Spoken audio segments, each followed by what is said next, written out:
대한민국 정치 이야기는 언제나 정치락입니다. 온라인 커뮤니티에 이재명 정가 사범이라며 흠집을 내는 댓글들이 상당수 쏟아지고 있었습니다. 이 사건들에 대해 잘 모르시는 분들은 정말 이재명 후보에 대해 나쁜 인식을 가질 수밖에 없다고 생각했습니다. 그래서 팩트체크를 해보니 모든 사건마다 정의감 때문에 생긴 정가라는 것을 알게 되었습니다. 지금부터 이재명 후보 4개의 사건을 완벽하게 풀어드리겠습니다.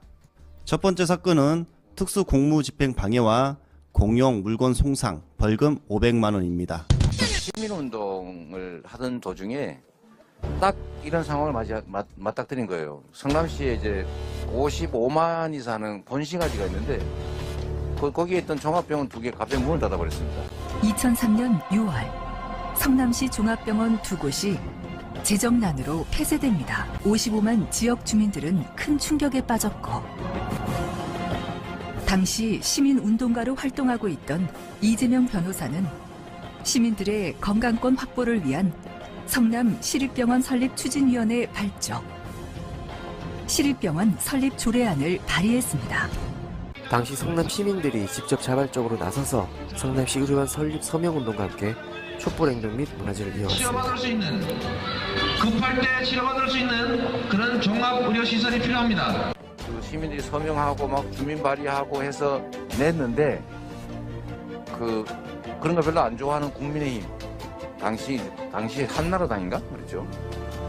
그 당이 날치기로 이걸 폐기를 해버린 거예요. 그래서 제가 억울해가지고 우리 세금 왜 내냐, 우리 죽어나가는데 공공병원 하나 만들자는데 왜 방해하냐.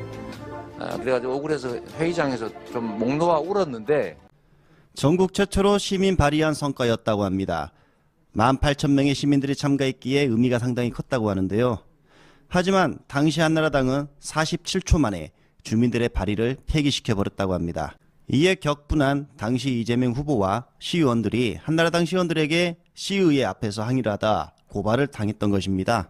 수배가 돼가지고 제가 정가 사범이라고 맨날 놀림받는데 그 정가 중에 하나입니다. 이게 나쁜 짓 하다 시킨 건 아닌데 자꾸 문제 삼아요. 하여튼 제가 수배가 돼 있다가 안 되겠다, 이거 병원 우리 손으로 만들자. 그래서 제가 시장 출마를 결심해서 결국 시장이 돼가지고 13년 만에 병원 지었습니다. 성남 시립의료원을.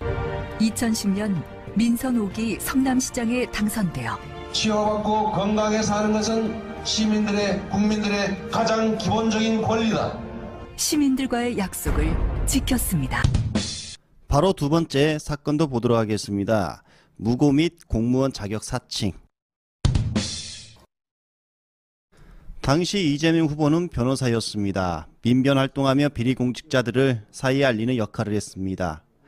당시 시장은 민주당 김병량 시장이었습니다. 그리고 당시 분당 대장동 지구의 파큐브 용도 변경 특혜 의혹에 대해서 이재명 후보가 문제 제기를 하면서 불거진 사건입니다. 성남시 분당의 백승 경사지구에 대한 의혹이 꼬리를 문 채 이어지고 있습니다. 먼저 설계 변경입니다. 성남시가 지상 복합 건물을 사실상 아파트와 상가 건물을 따로 지을 수 있게 건축 설계 변경 허가를 내준 것입니다. 성남시가 용도 변경을 할 때 특정 부지는 학교 용지, 특정 부지는 주거 복합 이런 형태로 결정을 하면 되는 것인지 땅 소유자가 미리 특정인에게 토지를 팔면서 이건 학교 부지로 쓰자라고 계약을 할 필요까지는 없었다는 거죠. 자본금이 3억 원에 불과한 H개발이 어떻게 1,600억 원짜리 땅을 매입할 수 있었나? 한나라당은 여권 실세의 개입 가능성을 제기했습니다. 민주당은 오히려 한나라당 중진의원 보좌관 출신이 그 업체의 임원을 맡고 있다고 반박했습니다. 당시 이재명 변호사는 민주당의 비리를 파헤쳤습니다. 그리고 이 문제는 여야 간의 대립으로 번집니다. 당시 이재명 변호사는 비리 의혹 공직자는 여야의 구분 없이 파헤쳐야 한다라는 말을 남겼는데요. 진실을 파헤치는 과정에서 추적 60분 PD가 김병남 시장 전화 인터뷰 과정에서 검사를 사칭했습니다. 그런데 담당 PD가 이렇게 말합니다. 이재명 변호사가 검사라 말하라고 시켰다. 결국 본인은 보석으로 풀려났습니다. 이재명 후보는 어떻게 됐을까요? 바로 이 문제 때문에 구속이 되고 맙니다. 지금의 화면은 당시 이재명 변호사께서 그 녹취록을 공개한 장면입니다. 한번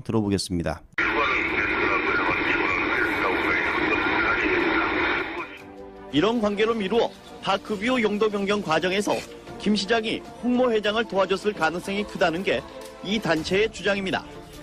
홍원표라는 H온개발의 사장, 현재 회장이라고 하죠. 구속된 분하고 김병양 시장의 친분 관계를 증명하는 사실들이 있습니다. 첫 번째.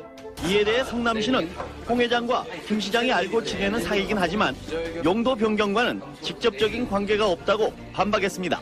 성남시 측은 또 이 녹음이 모 방송사 프로듀서가 현직 검사를 사칭해 통화한 내용을 교묘히 편집한 것이라고 주장하고 내일 이 프로듀서를 검찰에 고발하겠다고 밝혔습니다. 또한 이재명 변호사는 무고죄로까지 고발을 당하게 됩니다. 검사 사칭 동조와 무고죄. 하지만 그 억울함이 인정되어 결국 150만 원 벌금형에 처해집니다. 김병란 시장은 토건 세력 그리고 친인척 비리로 징역 1년을 선고받습니다. 이로써 성남시의 공직자 비리는 오래전부터 심각한 상황임을 알 수가 있었습니다. 이들과 맞서 싸웠던 사람이 바로 이재명 변호사였던 것이죠. 그리고 이 당시 이재명 변호사를 공격하는 프레임 중에 아수라의 한정민이다 라는 프레임을 씌웠는데요. 그래서 많은 시민들은 이런 의혹을 가졌습니다. 정말 성남시에 아수라 한정민이 존재를 했구나. 그걸 이재명 후보에게 씌운 것이다 라는 것을요. 아무튼 이 당시 이재명 변호사에 대한 공격이 상당히 거셌습니다. 그중 애로 음주운전까지 나오게 되는 것입니다. 자, 네 번째 전가 이재명 후보의 음주운전 벌금 150만 원 보도록 하겠습니다. 제가 한 15년 넘게 이전에 한 제 잘못인데 그거야 100% 잘못한 거죠. 변명의 여지가 없는 거라 제가 죄송하다고 말씀드립니다. 그 이유는 캠프 측의 글을 보면 자세히 알 수 있는데요. 김병남 시장 이후 이대엽 시장이 바로 등장합니다. 이 이대엽 시장의 농협 부정대출 사건을 취재하던 기자가 이대엽 시장에게 고발을 당하고 그 기자를 변론하는 과정에서 중요한 증거를 확보하기 위해 공원으로 급하게 갔던 것이죠. 이 일로 인해서 대출 부정 사건의 전모를 밝힐 수 있었다고 합니다. 이 이대엽 시장에 대해 살펴볼 필요가 있습니다. 당시 비리백화점이라 불릴 정도로 친인척과 토건적폐 세력과 상당히 오랫동안 그리고 많은 유착관계를 지니고 있던 인물입니다.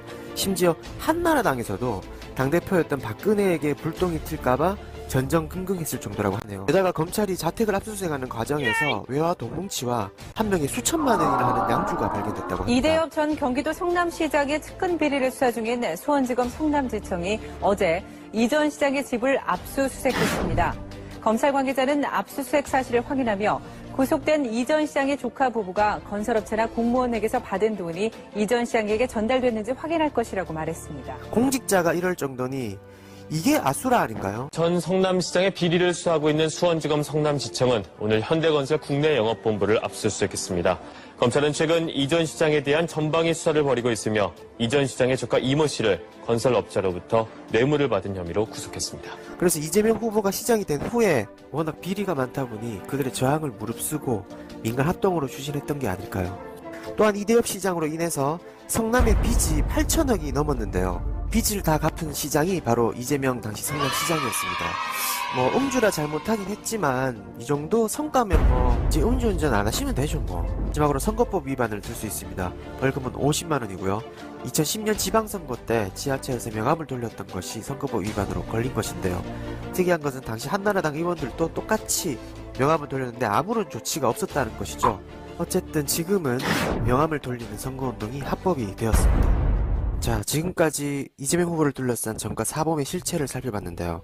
전과 내용을 보면 부패로 가득했던 성남을 바꾸기 위해 노력하는 과정에서 생긴 상처로 여겨집니다. 특히 아무것도 없이 시민들 편에서 거대 기득권과 싸우면서 검찰과 국민의힘 그리고 언론까지 지금까지도 공격을 받고 있습니다.